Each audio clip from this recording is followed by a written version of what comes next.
नमस्कार, मैं हूं उपासना देसाई और आप देख रहे हैं देश की धड़कन न्यूज नेटवर्क। और आज की ताजा खबरों में भाजपा ने पत्रकार वार्ता के माध्यम से खोले कांग्रेस के घोटाले। प्रदेश के लोकप्रिय मुख्यमंत्री जी की छवि को धूमिल करने का प्रयास कर रही है झूठी एवं बौखलाए हुई कांग्रेस। भारतीय जनता पार्टी द्वारा शनिवार को प्रदेश के सभी जिलों में भाजपा की एवं प्रदेश सरकार की उपलब्धियों को लेकर पत्रकार वार्ता आयोजित हुई।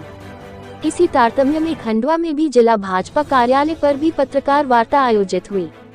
भाजपा जिला कार्यालय में हुई पत्रकार वार्ता को संबोधित हुए खंडवा विधायक देवेंद्र वर्मा ने कहा कि हम पत्रकार वार्ता के माध्यम से वर्तमान में हमारे प्रदेश के यशस्वी मुख्यमंत्री माननीय शिवराज सिंह चौहान जी की छवि को जो धूमिल करने का कार्य और उनके अच्छे कार्यों को जनता के बीच गलत बताने का काम कांग्रेस कर रही है, वही कांग्रेस की अंतर्कलह को भाजपा और सरकार की ओर जनता का रुख मोड़ने का कार्य कर रही है। हमारी सरकार की उपलब्धियां और हमारी सरकार की महती और जनकल्याणकारी योजनाओं से बौखलाहट में कांग्रेस झूठे आरोप लगाने का कार्य कर रही है। जहां एक और भाजपा के नेतृत्व वाली सरकार चाहे केंद्र की हो या प्रदेश की, वह अंत्योदय के लिए काम कर रही है और जनता को हर क्षेत्र में लाभ पहुंचाने का कार्य कर रही है, चाहे वो स्वास्थ्य हो, चाहे वो शिक्षा हो, चाहे नारी सशक्तिकरण हो या फिर अन्य योजना हो। इस प्रकार से सैकड़ों योजनाओं के माध्यम से पूरे प्रदेश में और हमारे खंडवा जिले में भी जनता लाभान्वित हो रही है। विधायक वर्मा ने ये भी कहा कि कांग्रेस अपनी पार्टी की अंतर्कलह से ही परेशान है और बौखलाहट में भाजपा पर और सरकार पर अनर्गल बयानों से और आरोपों से जनता का ध्यान भ्रमित करने का प्रयास कर रही है। परंतु जनता को आप सभी के माध्यम से अवगत करवाना चाहते हैं कि चुनावी वर्ष में कांग्रेस पार्टी और उनके नेता जमीन तलाशने के लिए भोली जनता को भ्रमित कर रहे हैं। हम हमारी सरकार पर लगाए जा रहे झूठे आरोपों की घोर बहस करते हैं और बताना चाहते हैं कि कांग्रेस पार्टी में 3 नेता कमलनाथ, दिग्विजय सिंह और अरुण यादव अपने आपसी गुटबाजी से हतप्रभ हो चुके हैं। उन्होंने कहा कि आप सभी पत्रकार मित्रों ने ही कुछ दिन पूर्व खंडवा के गांधी भवन में कवरेज किया था, किस प्रकार से वहां गुटबाजी सामने आई और बैठक में मारपीट हुई। इन्हीं सारे पापों को ढांकने का काम कांग्रेस के वर्तमान प्रदेशाध्यक्ष कमलनाथ कर रहे हैं। ये वही कमलनाथ है जो सन 1984 में हमारे सिख भाइयों का कत्लेआम हुआ था, उसके मुख्य आरोपी है। वही इन्होंने पिछले कई दिनों से झूठ फैला रखा है कि हमने किसानों का कर्ज माफ किया, पर सच्चाई यह है कि हमारे प्रदेश में सोसाइटियों में हमारे किसान भाइयों की जमा पूंजी को छीनने का काम किया। वही इनके 15 महीनों के काले शासन में जनता तंग आ गई थी और गरीबों का हक छीनने का काम इन्होंने किया। ऐसे अनेकों उदाहरण हैं और कांग्रेस के नेता कमलनाथ के काले काम हैं जो जनता जान चुकी है। पत्रकार वार्ता के दौरान विधायक देवेंद्र वर्मा के साथ जिलाध्यक्ष सेवादास पटेल, जिला महामंत्री अरुण सिंह मुन्ना, जिला मीडिया प्रभारी मंगलेश सिंह तोमर, वरिष्ठ नेता कैलाश राठौर, जिला सोशल मीडिया संयोजक भरत पटेल, पीयूष कैलाशी उपस्थित थे।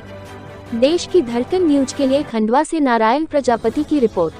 का कत्लेआम करने का काम करा, मतलब हिंदुस्तान के इतिहास में अगर सबसे बड़ा इस आधार पर अगर कोई दंगा हुआ है तो कहीं ना कहीं 1984 का वो दंगा, जिसमें बड़ी संख्या में हमारे सिख बंधु मारे गए थे और उसका मुख्य आरोपी अर्थात उसके मुख्य आरोपी कमलनाथ थे, ये सर्वविदित है। और उसके बाद वो लंबे समय तक कांग्रेस का नेतृत्व करते रहे, कांग्रेस के विभिन्न पदों पर रहे। किसी भी प्रकार की जांच एजेंसी या इस प्रकार की उस पर कोई कार्रवाई नहीं की गई और राष्ट्रीय और अंतर्राष्ट्रीय स्तर पर उन्होंने कहीं ना कहीं ऐसे अनेक कार्य जिससे हमारा देश, हमारा समाज, हमारे प्रदेश अपमानित और बदनाम हुआ है। उसके बाद हमने देखा कि केंद्र में जब सरकार नहीं रही तो वो राज्य सरकार के रूप में उन्होंने प्रदेश का नेतृत्व करा। प्रदेश का नेतृत्व नहीं करा, प्रदेश को अनेक घोटालों में, अनेक इस प्रकार के घपलों में और अनेक प्रकार से आर्थिक रूप से प्रदेश को खोखला करने का काम उन्होंने करा है। और अगर हम कहें कि जिस प्रकार से जब उनमें इस प्रकार के आरोप लगे तो कांग्रेस के ही लोग पुलिस में ज्ञापन देने जाते हैं, लेकिन उस पर आवेदन पर भी सिग्नेचर करने का से मना दिग्विजय सिंह और दिग्विजय सिंह गुट के लोग मना कर देते हैं। ये उजागर करती है उनकी गुटबाजी को, ये उजागर करते हैं उनके कारनामे को। हम जनता के माध्यम से बताना चाहते हैं, जिस प्रकार से कांग्रेस के लोग उन पर आरोप लगा रहे हैं कि कहीं ना कहीं 1963 करोड़ का इन्होंने एक घोटाला, फिर 25,000 रुपए का किसान कर्ज माफी घोटाला, फिर 24,000 करोड़ का हेलीकॉप्टर घोटाला, फिर 1174 करोड़ का गेहूं बोनस घोटाला और 500 करोड़ रुपए का खाद घोटाला और 350 करोड़ रुपए का सीधी घोटाला। ये घोटाले कांग्रेस द्वारा बताए जा रहे हैं, कांग्रेस के नेताओं द्वारा बताए जा रहे हैं कितने घोटाले हमारी सरकार ने करे हैं।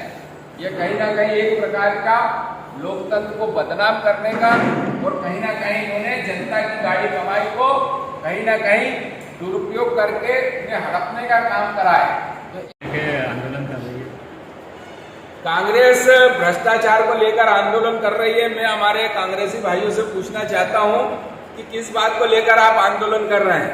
कांग्रेस के लोग, कांग्रेस के प्रदेश स्तर के सभी वरिष्ठ नेतागण भोपाल में पुलिस थाने जाते हैं और ज्ञापन देते हैं कि कमलनाथ के इस प्रकार के पोस्टर लगाए गए, लेकिन जब उस पोस्टर को लेकर वहां पर उपस्थित अधिकारियों द्वारा उनसे सिग्नेचर करने के लिए निवेदन किया जाता है कि आप इस पर सिग्नेचर करके दीजिए, तो दिग्विजय सिंह से संबंधित लोग उस पर सिग्नेचर करने से मना कर देते हैं कि हमारा इससे कोई वास्ता नहीं है।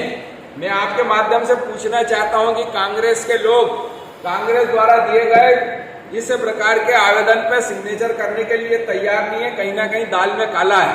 वहीं दूसरी ओर पूरे प्रदेश में इस प्रकार के पोस्टर लगाए गए और मांग की गई है कि इसको अगर हम स्कैन करेंगे तो कांग्रेस सरकार के, कमलनाथ के घोटाले देखने को मिलेंगे। और अगर इस प्रकार के पोस्टर लगाए गए हैं तो जनता को जानने का हक है कि ये किसके द्वारा लगाए गए तो इसमें जो घोटाले प्रस्तुत किए गए हैं तो वो घोटाले अगर हुए हैं तो घोटालों की जांच हो, जनता के बीच में वो घोटाले जाए। कांग्रेस द्वारा लंबे समय से इस प्रकार की बात रखी जा रही है कि हमने किसानों के कर्ज माफ करें, लेकिन कर्ज माफ के अगर उल्टा अगर हम देखते हैं तो इन्होंने पूरे मध्य प्रदेश की सोसाइटियों से अंश पूंजी, जमा पूंजी जो इस प्रकार की हमारे किसानों की निधि थी, उस निधि का दुरुपयोग करने का काम करा, अर्थात उस निधि का दुरुपयोग करा। परिणाम स्वरूप बड़ी संख्या में सोसाइटी डिफाल्टर हुई, बड़ी संख्या में किसान डिफाल्टर हुए हैं। तो ये एक प्रकार का बड़ा घोटाला आज हमारे प्रदेश में कांग्रेसियों द्वारा ही उजागर करने का काम किया जा रहा है। इस प्रकार के चाहे हमारी सरकार ने पूर्व में बोनस दिया गया था, लेकिन इस कांग्रेस सरकार द्वारा बोनस को खत्म करने का काम कर दिया। लेकिन इनके घोषणा पत्र में, इनके वचन पत्र में देखते हैं तो ये बोलते हैं कि हम गन्ने पे भी बोनस देंगे, टमाटर पे भी देंगे, लेकिन बोनस तो दिया नहीं, उल्टा जो 1174 करोड़ रुपए थे बोनस के, इन्होंने उसको भी डकारने का काम करा। इस प्रकार के हमारे अगर हम कहें कि इन्होंने हर क्षेत्र में जो घोटाले करने का काम इनके 15 माह में हुए हैं। अगर हम कहें कि भूतो न भविष्यति, इन घोटालों की जांच हो, इन घोटालों के माध्यम से हम जनता के बीच में जाएंगे और बात रखेंगे कि हिंदुस्तान का सबसे बड़ा अगर कोई दंगे में गिनती देश की आजादी के बाद होती है तो सिख विरोधी दंगे, अर्थात पूरे हिंदुस्तान में जो सिखों का नरसंहार हुआ था उसके अगर मुख्य आरोपी कमलनाथ थे तो कमलनाथ के नेतृत्व में इतना बड़ा दंगा पूरे हिंदुस्तान में हुआ था। तो उसके बाद उनके द्वारा इस प्रकार का प्रदेश में जो घोटाले किए गए उसकी भी उच्च स्तरीय जांच हो, जनता के बीच में हम लेकर जाएंगे, उनके घोटाले, उनके काले कारनामों को जनता के बीच में रखने का काम हम करेंगे।